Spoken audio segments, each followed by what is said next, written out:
비관적인 그러한 생각이 찾아오게 되어집니다. 그러면 믿음의 모습들이 사라지게 되어지고 인간적인 방법, 또 합리적인 생각들을 하게 됩니다.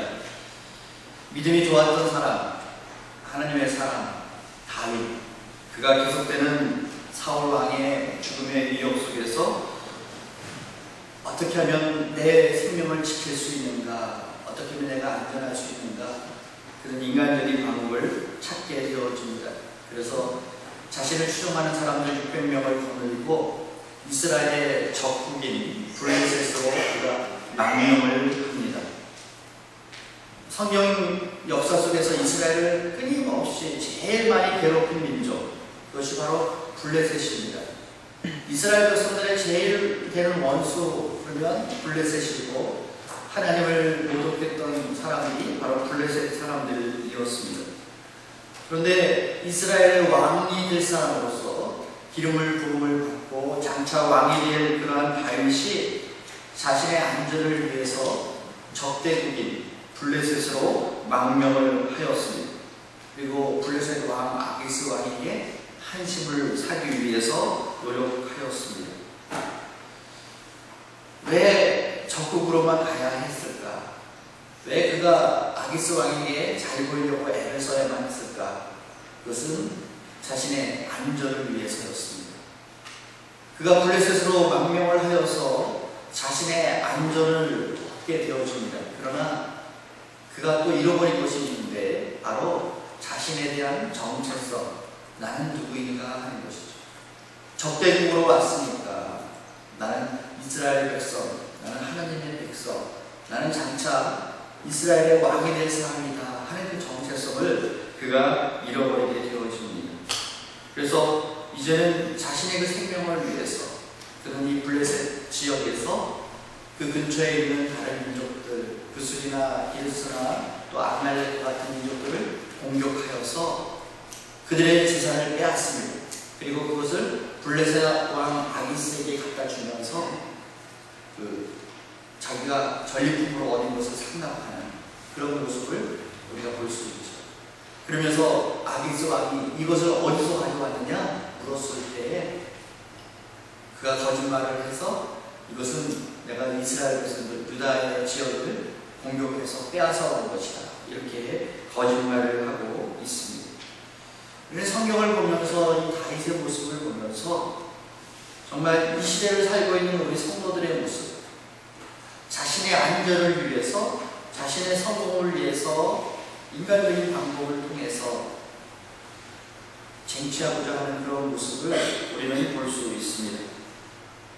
우리는 이 세상을 향해서 악한 세상이다, 부정과 부패가 참 많은 그런 세상이다, 죄악으로 타락되어진 세상이다. 그래서 이 세상 속에서 내가 하나님의 사람으로서, 하나님의 백성으로서 소금과 빛의 삶을 살아야 된다, 우리는 잘 알고 있습니다. 이 어둠 속에 있는 세상 속으로 들어가서 그 세상에 빛을 발하여서 그들이 그 생명의 빛으로 돌아오게 해야 될 그러한 사명이 있는 사람이 나다, 바로 우리 하나님의 사람들이다 라는 것을 잘 알고 있습니다. 그런데 이 세상 속에 살면서 어쩔 수 없이 내가 살아가기 위해서는 어쩔 수 없다, 내가 성공하기 위해서는 어쩔 수 없다. 그래서 세상 사람들과 똑같은 방법으로 거짓을 행하기도 하고 불의를 행하기도 하고 온갖 거무수수가 난무한 그런 삶을 살죠. 그러다 보니까 이 세상 속에서 우리 그리스도인이 빛으로 드러나야 되는데 전혀 그리스도인이다라는 것이 드러나지 않습니다. 세상 사람들이 우리를 바라보면서 정말 저 사람이 하나님 있는 사람인가 구분해낼 어떤 것도 발견하지 못하는 그런 모습이 있지 않습니까? 오늘 이 다윗도 그렇습니다. 자신의 그 안전을 위해서 적극으로 망명하여서 거기에서 인간적인 방법을 통해서 자신의 그 자리를 지키기 위해서, 자신의 그 생명을 지키기 위해서 온갖 거짓과 거무술수를 난무하는 그런 일들을 행하고 있는 이 다윗의 모습을 우리는 봤습니다. 그래서 그가 이 블레셋에서 약 16개월 동안 생활하게 되어지는데 그 16개월의 시간 동안 그는 자신의 정체성을 다 상실하게 되어지고 믿음을 잃어버려요. 그런 연약한 모습을 우리에게 보여줍니다. 우리는 성경을 읽을 때 성경에 수많은 사람들이 등장하죠. 그때 우리의 주된 관심이 어디에 있어야 되는가 하면 어떤 사람이 초점을 맞추는 것이 아닙니다. 어떤 사람이 인생을 어떻게 역전했는가, 어떻게 하나님을 믿었는가, 어떻게 그가 성공했는가, 성경에 나와 있는 그 사람들이 주인공이 아닙니다. 우리는 성경을 읽으면서 때때로 우리가 실수하는 것이 있는데 성경에 있는 그 인물을 부각시키고 그 인물을 우리가 닮아가려고 하는 그런 모습이 있죠. 그러나 우리가 실제적으로 성경을 읽을 때 우리가 주의 깊게 읽어야 될 것은 그 성경 속에 하나님께서 지금 무엇을 하고 계시는가, 하나님께서 어떻게 역사하고 계시고 어떻게 하나님의 백성들을 이끌고 계시는가 하는 것에 우리의 관심이 있어요. 오늘 우리는 이 사무엘상 27장부터 지금 쭉 30장까지 지금 오늘 말씀이 되어지는데 이 말씀들을 보면서 다윗이라는 사람이 이런 사람이었구나, 그것이 아니에요. 그 다윗이라고 하는 사람을 하나님께서 어떻게 붙잡아 주시는지, 어떻게 그를 하나님의 사람으로 세워가시는지, 어떻게 하나님께서 이 다윗을 쓰시고자 하시는지 하는 것을 우리는 봐야만 합니다. 그래서 이 성경의 주인공은 누구? 사람이 아니고 하나님의 주인공입니다. 그래서 하나님께 우리가 초점을 맞추고 보아야 합니다. 블레셋으로 망명한 다윗이 큰 위기를 만나게 됩니다. 그것은 이 블레셋이 이스라엘과 전쟁을 준비하고 있습니다. 블레셋의 아기스 왕이 다윗을 어느 날 불러서 우리가 이제 이스라엘을 공격하려고 하니까 너도 함께 가자. 함께 너와 너의 병사들이 함께 올라가서 우리가 같이 전쟁에 참여하자. 그렇게 말하였습니다. 다윗은 이 아기스 왕에게 거절할 수가 없죠. 우리 동족을 내가 공격할 수 없습니다. 그렇게 거절할 수 있는 상황이 아니었습니다. 이제 다윗은 전쟁터에 나아가서 이스라엘 사람들과 싸워야만 하는 그런 상황에 놓여 있었습니다. 가서 내 형제, 내 동족을 죽여야만 하는 그런 위기에 처해져 있었습니다. 그런데 그가 전쟁터로 나아갔을 때에 아기스 왕의 부하들, 그러니까 블레셋의 장군들이 아기스 왕에게 이의를 제기합니다. 그 이의는 이런 것입니다. 우리는 저 다윗을 믿을 수가 없습니다. 빨리 돌려보내십시오. 만약에 저 다윗이 전쟁 중에 그가 돌변하여서 이스라엘 편이 되어진다면 우리는 전쟁에서 패할 수밖에 없습니다. 이 블레셋 장군들이 그렇게 말합니다. 다윗을 믿을 수가 없다. 다윗을 돌려보내라. 그러자 아기스 왕이 그에게 말합니다. 내가 지금까지 지켜보니까 이 다윗은 믿을 만한 사람이다. 괜찮다. 함께 올라가도 상관없다. 그렇게 말합니다. 그러나 그 부하들이 절대 결사한대. 다윗은 우리와 함께 올라갈 수 없습니다. 절대로 안 됩니다. 그러자 아기스 왕이 자신의 뜻을 굽혀서 전쟁을 치르기 위해서 전쟁터까지 나왔던 다윗과 그의 사람들을 돌려보냅니다. 너희는 너희들의 동네 시글락으로 돌아가라. 돌려보냅니다. 그때 다윗이 29장 8절에서 이렇게 아기스 왕에게 말합니다. 다윗이 아기스에게 이르되 내가 무엇을 하였나이까? 내가 당신 앞에 오늘까지 있는 동안에 당신이 종에게서 무엇을 보셨기에 내가 가서 내 주 왕의 원수와 싸우지 못하게 하시나이까? 왜 나를 돌려보내려고 하십니까? 왜 나를 당신의 원수들과 싸우지 못하게 합니까? 이 당신의 원수라는 게 어디예요? 이스라엘 사람들이에요. 왜 나를 싸우지 못하게 합니까? 하고 아주 원망하고 불평의 말을 합니다. 어떤 학자들은 이 8절의 말씀을 이렇게 해석해요. 이 8절의 말씀은 다윗이 원래는 어쩔 수 없이 전쟁터에 나오기는 나왔지만 자신의 민족하고 싸울 수가 없어서 돌아갈 기회만 엿보고 있는데, 그때 마침 왕이 돌아가라 그러니까 잘 됐잖아요, 그렇죠? 근데 그냥 얼싸듯하고 돌아가면 그 블레셋 장군들이 저 가라, 저렇게 좋아하지 않느냐. 그러니까 자신의 마음을, 속내를 들키지 않으려고 이렇게 불평과 원망의 말을 했다, 이렇게 해석하는 학자들도 있습니다. 그러나 지금 다윗의 상황을 보면 그가 이 블레셋 지역에서 16개월 동안 지금 지내면서 그는 정말 하나님의 사람으로서 가지고 있는 그 모든 믿음, 그 정체성을 잃어버리고 있는 그러한 상황입니다. 그러니까 그가 지금까지 당했던 그러한 어려움들 속에서 원망한 그런 마음들이 있지 않습니까? 그래서 지금 이 아기스 왕에게 그의 속내를 꺼내놓으면서 그가 불평하고 있는 것입니다.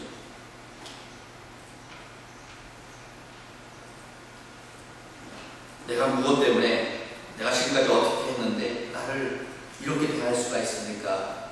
나를 돌려보내다니요. 이럴 수 없습니다. 이러면서 마구 지금 원망하는 그런 말을 합니다. 근데 여기서 가만히 보면 만약에 다윗이 이 전쟁에서 돌아가지 않고 전쟁에 임했다. 그래서 다윗이 이 전쟁터에 성문에 서서 이스라엘 사람들을 죽이고 물리쳤다. 그러면 다윗이 앞으로 이스라엘의 왕이 될 수가 있겠습니까? 그가 이스라엘의 왕이 되는데 큰 걸림돌이 될 것입니다. 요즘 우리나라 정치에 보면은 그 사람이 과거에 어떤 일을 했는가 참 중요시 여기지 않습니까? 청문회를 통해서 예전에 그 사람이 이렇게 했는데 어떻게 이 자리에 올 수 있느냐? 안 된다? 그런 이야기들이 많이 나오지 않습니까? 만약에 다윗이 이 전쟁에 임해서, 이 전쟁이 어떤 전쟁입니까? 이제 다음에 보면 나오는데 사울 왕과 그의 아들 왕자 요나단이 이 전쟁에서 전사합니다. 죽습니다. 이스라엘의 왕이 죽는 전쟁에서 적군의 최전방에서, 최성공에서 다윗이 이스라엘 사람들을 죽였다, 이스라엘 사람들을 물리쳤다. 그러면 다윗은 도저히 이스라엘의 왕이 될 수가 없는 것이에요. 그 인생에 너무나도 큰 오점을 갖게 되어지는 것이죠. 하나님께서 이 일을 하셨습니다. 하나님께서 다윗을 막아주셨습니다. 하나님께서 이스라엘 백성과 다윗이 이스라엘 백성과 싸우는 것을 막아주셨습니다. 내가 생각하는 것이 막히는 것, 그것이 하나님의 은혜입니다. 우리는 내가 원하는 대로 모든 게 다 됐으면 좋겠다 하는 그런 마음이 있지 않습니까? 내 생각대로, 내가 원하는 대로 됐으면 좋겠다. 그런데 내가 원하는 대로 되는 것이 오히려 나한테 화가 될 때도 있죠. 오늘 하나님께서 그것을 막아주셨어요. 그래서 다윗이 블레셋 편에서 이스라엘을 싸우지 못하도록 막아주셔서 그 부하 장군들의 마음을 움직여주셔서 다윗을 돌려보내야 된다 요청하게 되어지고, 그런 말미암아 다윗이 그의 동네로 돌아오게 되어집니다. 여러분, 지금까지 사시면서 내가 이걸 꼭 했으면 좋겠다, 그래서 기도하면서 준비했는데 자꾸 일이 안 돼요. 일이 막혀요. 자꾸 일이 틀어집니다. 될 듯 하면서 안 돼요. 그러면 어떻습니까? 내가 이렇게 기도했는데, 내가 이렇게 준비했는데 하면서 불평하지 않습니까? 근데 가만히 보시면요, 그 일이 오히려 내게 복이다. 막아주시는 하나님의 은혜를 우리는 발견할 수 있어요. 어떤 분이 중요한 계약이 있어서 이제 외국을 나가게 되어지는데 하도 국내에서 일이 바빠가지고 미루다가 이제 마지막 비행기를 타고 떠나야만 했습니다.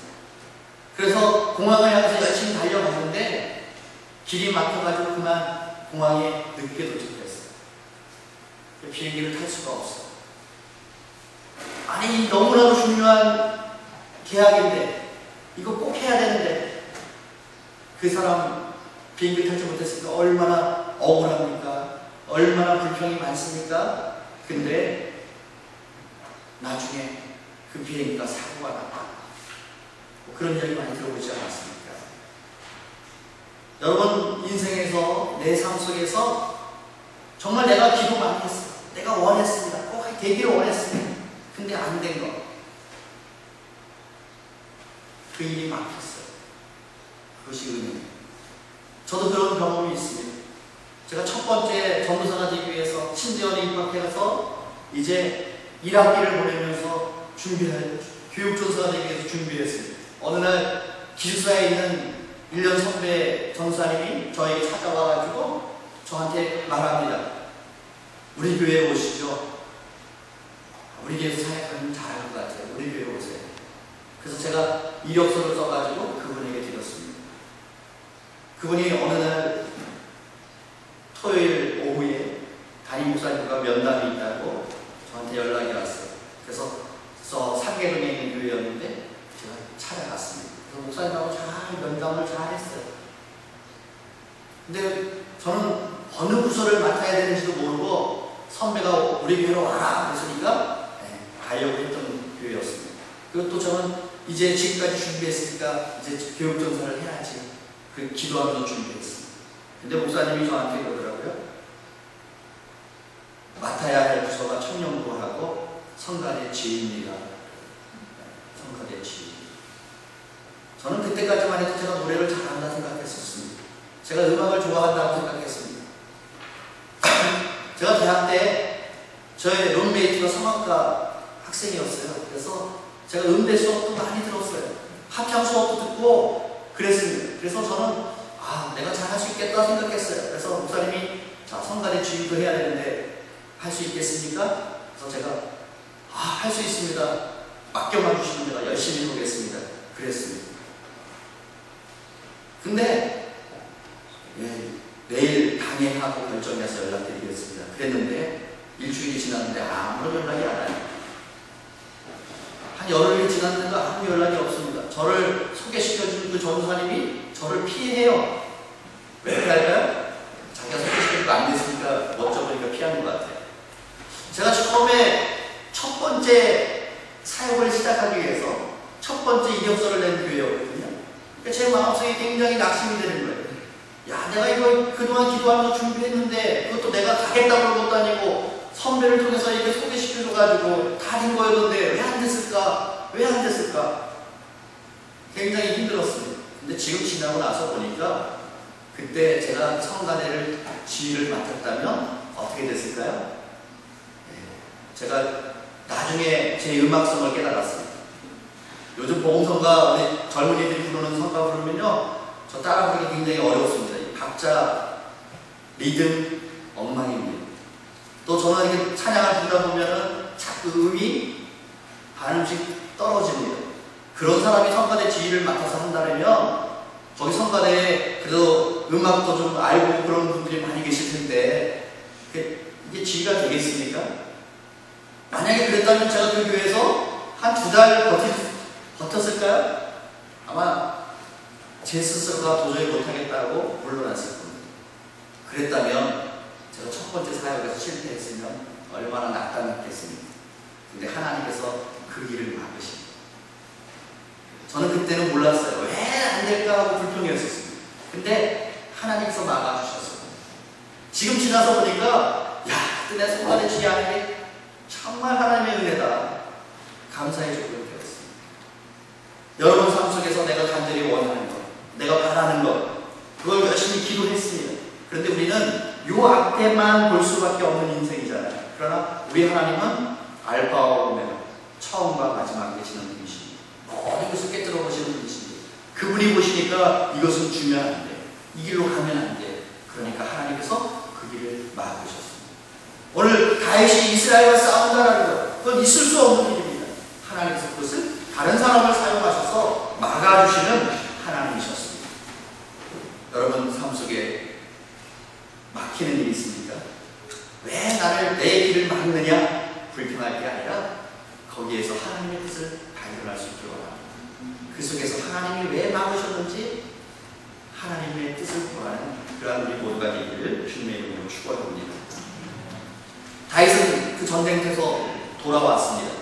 그가 살던 동네인 시글락이라고 하는 동네에 돌아왔습니다. 그런데 그가 돌아와서 보니까 거기에 아말렉이라고 하는 다른 족속이 쳐들어와가지고 다윗이 살고 있는 동네를 다 불태워버렸습니다.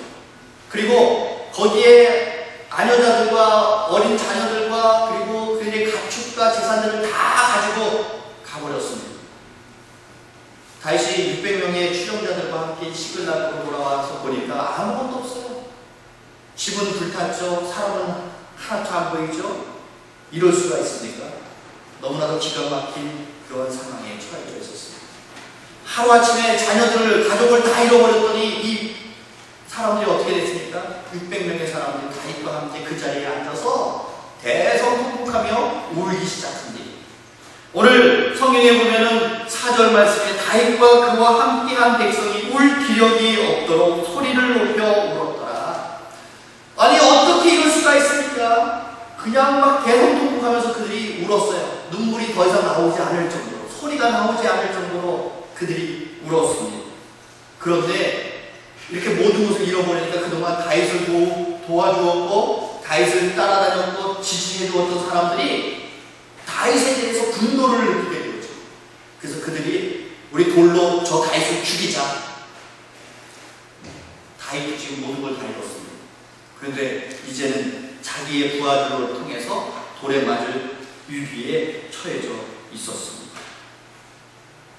다윗의 인생의 절대절명의 위기가 찾아왔습니다. 우리도 이 세상 살면서 이 다윗과 같은 그런 위기를 만날 때가 있죠. 이제는 끝났구나. 이제는 어찌할 바가 할 수 없는 그런 상황에 처해질 때가 있습니다. 정말 울고 더 이상 울 기력조차 없는 상황에 놓일 때가 있습니다. 그러나 바로 그때가 끝이 아니다. 이제 끝났구나 하는 그때가 끝이 아니었습니다. 마라톤을 42.195km를 뛰어가는데 이 마라톤 선수들, 전문으로 마라톤을 하는 선수들도 42.195km를 똑같은 페이스로 뛰지 못합니다. 그들이 이 42.195km를 뛰어가는데 거기에 중간중간에 죽을 고비가 몇 번 찾아옵니다. 정말 이제는 죽겠구나. 내 심장과 내 혈관이 다 터져가지고 죽을 것 같다. 더 이상 뛸 수 없을 것 같다 하는 위기가 이 마라톤에서 찾아옵니다. 그 위기를 사점, 죽음의 포인트다. 죽음의 자리다. 그렇게 부릅니다. 체육학계에서. 근데 그 사점을 통과할 때 이제 안 돼, 난 못 뛰겠어, 더 이상 안 돼 하고 주저앉으면 중간에 포기하는 거죠. 그러나 그 마라토너가 그 사점을 통과할 때 죽겠지만 더 힘을 내어서 달리게 되어지면 어느 순간 호흡이 정상으로 돌아오고 맥박이 정상으로 뛰고 편안하게 언제 내가 힘들었느냐 하는 것처럼 편안하게 또 뛰어갑니다. 그러다가 또 그런 위기가 한번 찾아옵니다. 그것이 이 42.195km 뛰는 동안에 서너 번 위기가 찾아온다고 합니다. 오늘 우리 인생도 마찬가지예요. 달려가다가 보면 죽을 것 같은, 더 이상 아무것도 할 수 없을 것 같은 그런 위기가 우리 앞에 찾아오죠. 그러나 그것이 끝이 아니었습니다. 오늘 6절 말씀을 보십시오. 백성들이 자녀들 때문에 마음이 슬퍼서 다윗을 돌로 치자 하니 다윗이 크게 다급하였으나 그의 하나님 여호와를 힘입고 용기를 얻었더라. 바로 그 끝났다라고 하는 그 지점에서 다윗이 회복되어졌습니다. 누구를 만났습니까? 여호와를 만났습니다. 여호와를 힘입고 용기를 얻었습니다. 오늘 절망의 그 순간에서 이제 끝났구나, 내 힘으로 어쩔 할 바를 할 수 없다라는 그런 상황에 처해져 있을 때 오늘 이 6절에서 다윗이 여호와를 힘입고 용기를 얻었던 것처럼 그 자리에서 우리는 여호와 하나님을 만나는, 그래서 힘을 얻고 용기를 얻는 그런 삶이 되어지기를 원합니다. 그동안 다윗은 믿음이 다 식어버렸습니다. 완전히 침체기였습니다. 그러나 이 순간 그는 하나님을 다시금 만남으로 말미암아 하나님께로 나아감으로 말미암아 그가 다시금 믿음이 회복되어지기 시작합니다. 그래서 7절 이후에 보면은 다윗이 제사장 아히멜렉에게 말합니다. 가서 제사장의 예봇을 가져와라. 그 예봇에 보였다고요. 지난주에 우림과 둠밈, 하나님의 뜻을 묻는 우림과 둠밈이 있습니다. 그 예복을 가져와라. 그래서 그가 하나님께 묻게 되어집니다. 그동안 그의 믿음의 생활이 하나님과 관계없는 그런 삶이었습니다. 그러나 이 위기를 통해서 그가 다시금 하나님을 만나고 하나님을 찾고 하나님 앞에 간구합니다. 내가 이 군대를, 이 아말렉 사람을 추격하여 따라가야 되겠습니까? 묻습니다. 그러자 하나님께서 그에게 말씀하십니다. 그를 쫓아가라. 내가 반드시 따라잡고 도로 찾으리라. 그래서 다윗이 자신의 군사를 600명을 데리고 이제 아말렉을 추격하기 시작합니다. 그러나 이 추격이 쉬운 것이 아니었어요. 왜냐하면 그 광야의 사막 지역에서 도대체 아말렉 사람이 어느 쪽으로 갔는지 방향을 잡을 수가 없는 것이죠. 어디로 갔는지를 찾을 수가 없는 것이에요. 그러니까 너무 어렵습니다. 그러자 문제가 생겼습니다. 다윗을 따르던 600명 가운데 200명이 우리는 더 이상 못 가겠습니다. 우리는 포기합니다. 하고 그 자리에 머물러 있습니다. 그래서 다윗이 그 200명을 그대로 내버려두고 나머지 400명을 데리고 이 아말렉 사람이 어디로 도망갔는지 그들을 추격하기 시작합니다. 사막에서 버려진 애국 사람 한 사람을 만났습니다. 그가 거의 의식불명입니다. 3일 동안 아무것도 먹지 못한 사람입니다. 그래서 다윗이 그 사람을 도와줍니다. 그에게 먹을 것을 줍니다. 그의 기력을 회복시켜줍니다. 그런데 그가 정신을 차리고 이야기를 나누고 보니까 그 사람이 누구예요? 아말렉 사람들에게 잡혀서 종노릇하는 애국 사람이었습니다. 근데 그가 병들자 아말렉 사람이 더 이상 쓸모가 없으니까 버려두고 간 것이에요. 그래서 이 애국 사람을 통해서 아말렉 사람이 어디로 도망갔다라는 것을 듣게 되어집니다. 여러분, 그 추격의 바쁜 시간에, 다급한 그 시간에 버려진 한 사람, 어느 누구도 관심 갖지 않고 지나갈 수 있는 그런 사람이었습니다. 그러나 그 사람을 외면하지 않냐고 도왔습니다. 부지 중에 천사를 대접하는 것 같은 그런 모습으로 이 애국 사람을 도와주었더니 아말렉이 어디로 도망갔는지 그들의 도망간 방향을 알게 되었습니다. 오늘 우리도 마찬가지예요. 이 세상 살면서 내일 때문에 바빠가지고 아무것도 주변에 있는 사람들 외면하고 살아가는 것이 아니고요. 정말 어렵고 힘든 사람들, 부주 중에 내가 천사를 대접한다는 그 심정을 가지고 우리가 잘 대접해야만 합니다. 그래서 이제 아말렉이 도망갔다는 것을 쫓아가 봤더니 아말렉 사람들이 승리감에 도취되어가지고 완전히 먹고 마시고 춤추면서 잔치판이 벌어졌습니다. 그래서 그가 기다립니다. 그리고 급습합니다. 다윗과 그 400명의 용사들이 그 지역을 급습합니다. 그랬더니 아말렉 사람들이 다급하게 도망가는데 나귀를 타고 도망간 사람 400명 외에 나머지 사람들은 다 그 자리에서 죽게 되어집니다. 그래서 다윗이 빼앗겼던 아내들, 자녀들, 그리고 빼앗겼던 물건들, 그것을 다 가지고 돌아오게 되었습니다. 승리케 되어졌죠. 근데 또 문제가 생겼어요.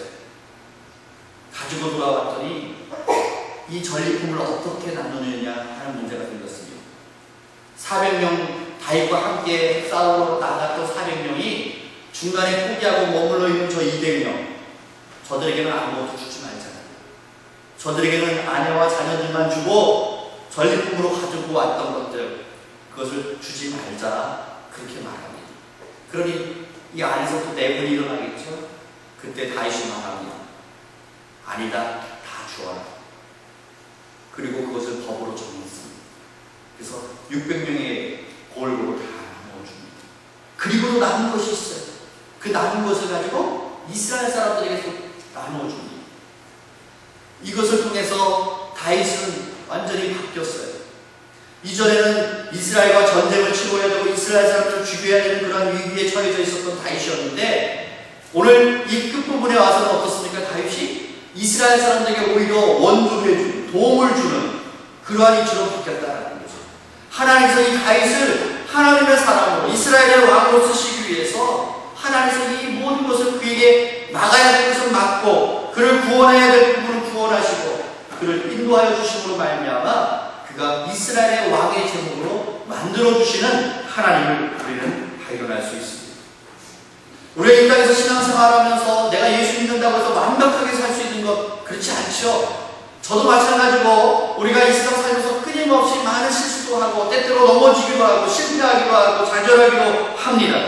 그러나 내가 어떤 상황에 있든지 다윗을 지켜주신 하나님, 다윗을 막아주시고 다윗을 구원해주신 그 하나님께서 오늘 나의 하나님이 되어주시고 나를 막아주시고 나를 구원해주시는 하나님이신 줄 믿으시기 바랍니다. 지금 내가 주춤거리고 지금 내가 넘어져 있다 할지라도 그것이 전부가 아닙니다. 내가 지금 끝난 것 같은 상황에 처해져 있다 하더라도 그것이 전부 끝난 것이 아니었습니다. 오늘 하나님께서 우리를 다시금 일으켜 세워주십니다. 그 고비고비를 통해서 우리가 하나님 앞에 나아가서 하나님을 만나게 되어지고 그로 말미암아 하나님 안에서 승리하는 삶을 살아갈 수 있습니다. 여러분, 가장 내 인생의 밑바닥이다, 내가 힘들다, 나는 이제 더 이상 어떻게 할 수 없다, 아니요, 다시금 하나님께로 나아가십시오. 하나님 앞에 나아가십시오. 그러면 다윗이 여호와로 인해서 힘을 입고 그가 용기를 얻은 것 같이 우리가 다시금 일어설 수 있는 힘과 용기를 우리 하나님께서 부어주십니다. 날마다 하나님께로 나아가서 하나님께로 가까이 가는 그런 삶을 살아감으로 말미암아 다윗이 크게 승리하고 그들의 민족을 도울 수 있었던 것처럼 오늘 우리 성도들이 정말 이 땅에서 승리하고 나누는 귀한 삶이 되기를 주님의 이름으로 축원합니다.